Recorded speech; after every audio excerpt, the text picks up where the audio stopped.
আসসালামু আলাইকুম my lovely audience, সবাই কেমন আছেন? আশা করি সবাই অনেক ভালো আছেন। আল্লাহর রহমতে আলহামদুলিল্লাহ আমিও অনেক ভালো আছি। ফ্রাইডে ভ্লগে আপনাদের সবাইকে স্বাগতম জানাচ্ছি। এটা ছিল ফ্রাইডে সারাদিন কি কি খেয়েছি সেই ভিডিও। তো সবাই সাথে থাকবেন আর পুরো ভিডিওটা দেখে গঠনমূলক কমেন্ট করবেন।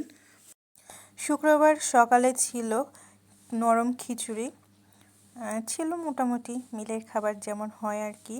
আর দুপুরে ছিল গরুর মাংস আর আলু ভাজি। তো আমি এখানে 2টা মরিচ নিয়ে নিয়েছিলাম। আর গরুর মাংস তো প্রচুর ঝাল হয়েছিল, কালার দেখি বুঝতে পারছেন। মিলের খাবার সাধারণত এমন হয় না।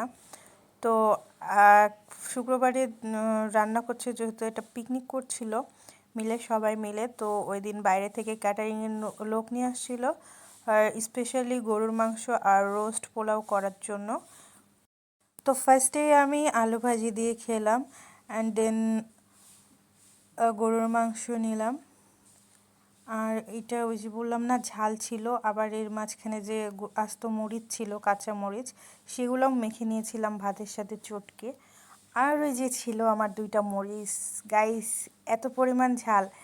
আসলে আমি ঝাল লাভার, আমার প্রচুর পরিমাণ ঝাল ভালো লাগে। আর ঝাল খেতে, কাঁচা মরিচ খেতে আমার একটু খারাপ লাগে না।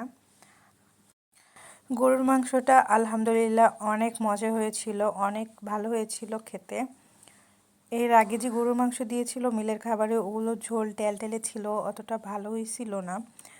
তো এটা যেহেতু পিকনিকের রান্না ছিল, মাশাআল্লাহ অনেক ভালো ছিল খেতে। অ্যান্ড দেন রাতে ছিল পোলাও আর রোস্ট, আর ছিল মুরগির মাংস দিয়ে, ওই যে গিলা কলিজা দিয়ে, ওগুলো দিয়ে বুটের ডাল রান্না। তো বুটের ডালটা দিয়ে আমি ফার্স্টে খাওয়া শুরু করে দিলাম। এটা তো অনেক মজা ছিল। আর গাইজ, দুপুরে আমার লেবু শসা মিস্টেক হয়ে গেছিলো। ফ্রাইডে সব দোকান বন্ধ ছিল, বাজার যাওয়া হয় নাই। আমি যেহেতু বাজার যাই না, গেটের সামনে দোকান থেকে এগুলো নিয়ে থাকি। তো রাত্রে আর মিস করি নাই, রাত্রে লেবু শসা নিয়ে নিয়েছিলাম। আর সাথে ছিল আবারও 2টা মরিচ, কারণ এখানে রোস্টের সাথে তো আমার মরিচ লাগবেই, কারণ আমি ঝাল খাই। তো আমার ডাল দিয়ে খাওয়া হয়ে গেছিলো, তারপরে আমি রোস্ট দিয়ে ট্রাই করলাম। আর মাশাআল্লাহ রোস্টটা অনেক মজা হয়েছিল।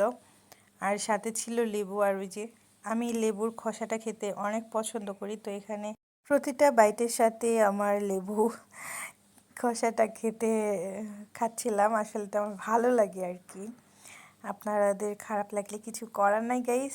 আর ওই যে মরিচও খাচ্ছিলাম, কারণ মরিচ তো লাগবে আমার। আপনারাও কি আমার মতো ঝাল খেতে খুব বেশি পছন্দ করেন, না আপনারা ঝালকে খাবারই স্কিপ করেন? অবশ্যই কমেন্ট বক্সে জানাবেন। আসলে অনেকে ঝাল খেতে পারে না, একটুও ঝাল খেতে পারে না। দেখি হয়তোবা তাদের খাওয়ার অভ্যাসটা নেই ঝাল, কিন্তু আমার সেটা কোনো কিছু মাখা হোক বা ভর্তা হোক কিংবা তরকারি হোক, ঝাল আমার ভীষণ প্রিয়। আমার ঝাল যদি নাও হয় তরকারিতে, কাঁচা মরিচ কিংবা শুকনো মরিচ ভাজা আমার লাগবেই এটা। থ্যাংক ইউ গাইস পুরো ভিডিওটা দেখার জন্য। ভালো থাকবেন। আল্লাহ।